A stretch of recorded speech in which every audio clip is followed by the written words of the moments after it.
So I have a question for you. What is the centerpiece of peace in your life?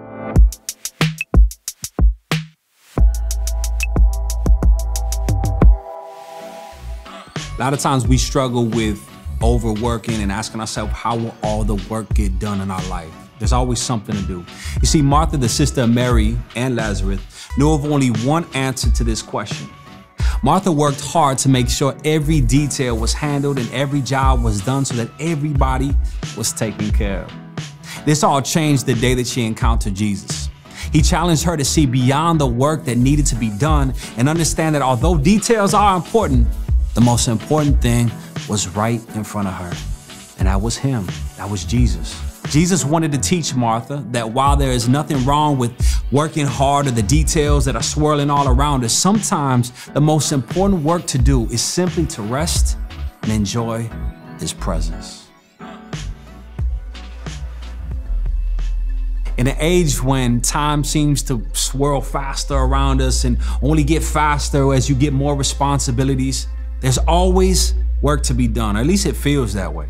So slowing down and observing what's around you can be very difficult to do. This was Jesus' challenge to Martha. Yes, the reality of what needs to be done might be important, but what is even more important is the work God is doing around us. In Luke 10:42, Jesus told Martha, there's only one thing worth being concerned about.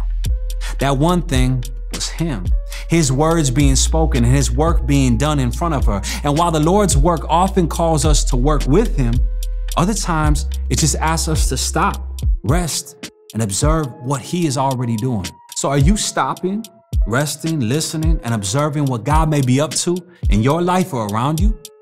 Or are you just, working so much, doing so much, and distracted so much of the time that everything in your life seems like a blur? Here's a suggestion. Read Martha's story in Luke 10 and see if you identify with this story. Can you see yourself in it? I know I can. In our last picture of Martha in John 12, though, she's once again serving a meal to Jesus and his disciples. She had not stopped serving, that's a key note, but the Bible records silence from her this time. Maybe she had begun to learn what her sister Mary already knew, that worship and service unto the Lord begins with silence, resting, and listening to Jesus. Peace, y'all.